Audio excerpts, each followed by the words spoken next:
अनंत यात्रा में आपका स्वागत है। नमस्कार, मैं विजय दीक्षित।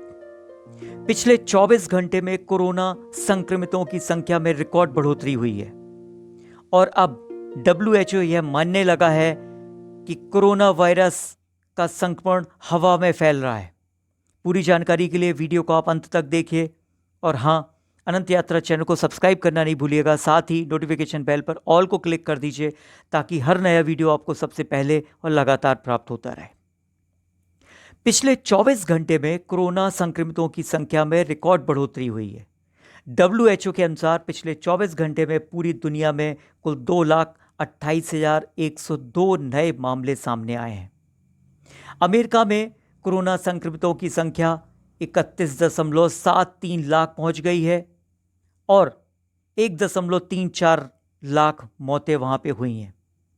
अमेरिका के बाद दूसरा बड़ा देश है ब्राजील, जहां पे 17.55 लाख संक्रमित हैं और 70,000 से ज़्यादा यहां पे मौतें हो चुकी हैं। आपको बता दें कि ब्राज़ील खूबसूरत तटों और खेलों के लिए पहचाना जाता है, लेकिन अब वहां चारों तरफ कब्र ही कब्र नजर आ रही हैं। भारत का भी हाल कोई बहुत अच्छा नहीं है।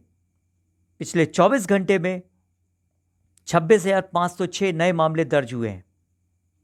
सरकार मान रही है अभी भी कि यहां पे स्वस्थ होने वालों की संख्या लगातार बढ़ रही है, लेकिन फिर भी ये मानना पड़ेगा कि कोरोना के नए मामले हर दिन आ रहे हैं और पिछले रिकॉर्ड्स को तोड़ते जा रहे हैं। हाल ही में विश्व स्वास्थ्य संगठन का कहना था कि कोरोना वायरस का संक्रमण किसी सतह के संपर्क में आने से होता है। वैज्ञानिक सबूत भी इसकी मानते थे। यही वजह थी कि विश्व स्वास्थ्य संगठन के अधिकारियों ने कोविड-19 की बीमारी से बचाव के लिए मुख्य तौर पर हाथ धोने की सलाह दी थी। लेकिन अब वे ये कह रहे हैं कि खास परिस्थितियों में हवा से संक्रमण की संभावना को खारिज नहीं किया जा सकता। इसका मतलब ये हुआ कि जब लोग एक दूसरे से बात कर रहे हैं या फिर सांस छोड़ रहे हैं तो सूक्ष्म कणों के जरिए भी कोरोना वायरस का संक्रमण हो सकता है। अगर वैज्ञानिक साक्ष्यों से इसकी पुष्टि हो जाती है तो इससे चार दीवारी के भीतर रहने वाले लोगों को भी बचाना मुश्किल होगा। उनके लिए भी कोई नए तरह की गाइडलाइन जारी की जाएंगी। हवा से संक्रमण तब होता है जब हम सांस के जरिए बैक्टीरिया या वायरस लेते हैं। ये बैक्टीरिया या वायरस हवा में तैर रहे सूक्ष्म कणों के जरिए हमारे अंदर पहुंचते हैं। ये सूक्ष्म कण घंटों तक हवा में रह सकते हैं। कफ की छोटी छोटी बूंदें बड़े इलाके तक फैल सकती हैं। टीबी, ट्यूबरकुलोसिस, तपेदिक, फ्लू और निमोनिया हवा के जरिए फैलने वाली बीमारियों के उदाहरण हैं। विश्व स्वास्थ्य संगठन ने यह माना है कि इस बात के साक्ष्य मिल रहे हैं कि बंद और भीड़ भाड़ वाली जगहों पर कोरोना वायरस का संक्रमण हवा के जरिए हो सकता है। रिसर्च में यह बात सामने आई है कि कृत्रिम रूप से जब हवा में कोरोना वायरस का छिड़काव किया गया तो यह पाया गया कि कोरोना वायरस 3 घंटे तक जीवित रह सकता है। लेकिन वैज्ञानिक ये भी कहते हैं कि यह प्रयोग लेबोरेटरी के नियंत्रित माहौल में किया गया था, जबकि असल जिंदगी में नतीजे कुछ अलग हो सकते हैं। कोरोना वायरस संक्रमण के मामले जिस तेजी से बढ़ रहे हैं उससे यह आशंका मजबूत हुई है कि इस महामारी का संक्रमण हवा के जरिए भी हो सकता है।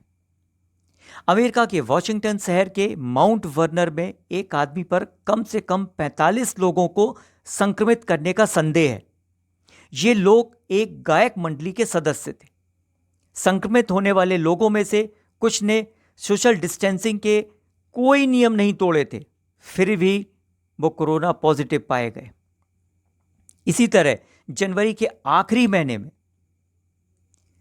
चीन के एक शहर में एक मामला इसी तरह से दर्ज किया गया कि एक आदमी ने 9 लोगों को कोरोना संक्रमित कर दिया, जबकि वह व्यक्ति रेस्टोरेंट में खाना खा रहा था और दूसरे लोगों से कम 1 से 3 मीटर की दूरी पर बैठा हुआ था। उसके बाद भी कुछ लोग वहां पे संक्रमित हो गए। कोई बीमारी जिस तरह से फैलती है उससे यह तय होता है कि इसे रोकने के लिए क्या कदम उठाए जाएं।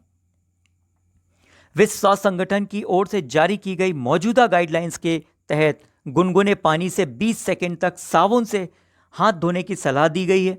इसके अलावा WHO ने सोशल डिस्टेंसिंग के नियमों का पालन करने की भी सलाह दी है। लेकिन कुछ वैज्ञानिकों का ये कहना है कि इन एहतियाती उपायों की अपनी अहमियत है, लेकिन हवा से संक्रमण के फैलने की सूरत में ये नाकाफी होंगे। अभी तक WHO ने अपनी मौजूदा गाइडलाइंस में कोई नई बात नहीं जोड़ी है, लेकिन वे नए साक्ष्यों का मूल्यांकन कर रहे हैं।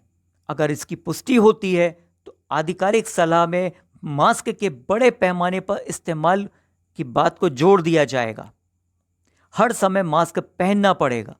सोशल डिस्टेंसिंग के नियमों को और सख्त करने की वकालत की जा सकती है, खासकर बार, रेस्टोरेंट और सार्वजनिक परिवहन के साधनों में।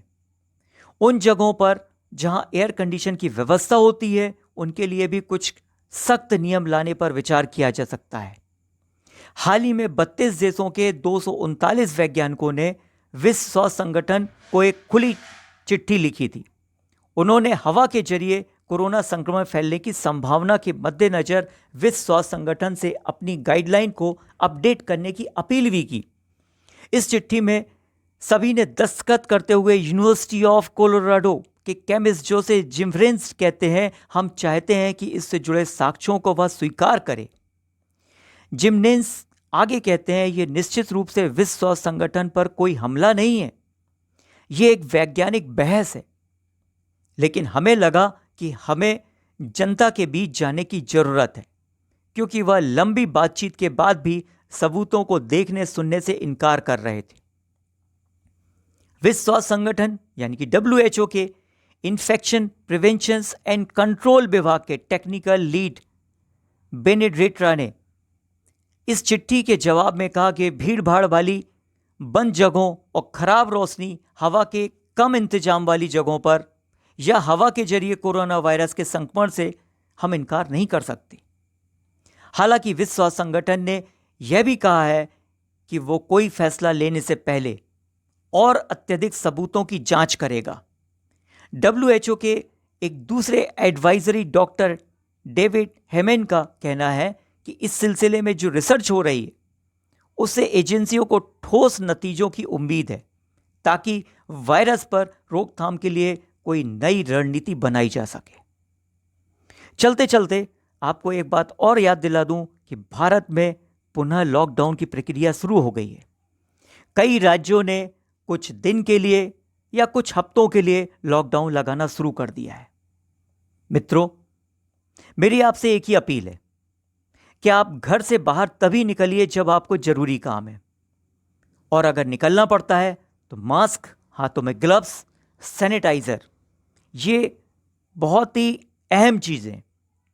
मतलब आप ये समझ लीजिए कि आप युद्ध में जा रहे हैं तो आपके पास ये हथियार होने चाहिए, मास्क होना चाहिए, हाथों में ग्लव्स होने चाहिए, बल्कि अगर हो सके तो एक शीट भी लगाइए फेस के सामने, फेस मास्क लगा लीजिए और साथ में सैनिटाइजर रखना नहीं भूलिएगा। अभी जो भारत में खबरें आ रही हैं वो हैं महानायक अमिताभ बच्चन भी कोरोना पॉजिटिव पाए गए हैं। तो अब आप इन बातों को समझ लीजिए कि हवा में भी संक्रमण फैल रहा है। सदी के महानायक अमिताभ बच्चन के स्वस्थ होने की पूरी टीम अनंत यात्रा की कामना करती है कि वो जल्द से जल्द स्वस्थ हों और वापस आकर के स्क्रीन पर हम सभी को यही बताएं कि हमको सैनिटाइज़र से हाथ बार बार धोना है, मास्क लगाना है, ग्लव्स पहनना है। तो अनंत यात्रा को आप सब्सक्राइब कीजिए और हाँ, इस वीडियो को शेयर कीजिए, लाइक कीजिए, अपने विचार जरूर लिखिएगा। इसके साथ ही डॉक्टर विजय दीक्षित को आज्ञा दीजिए। धन्यवाद।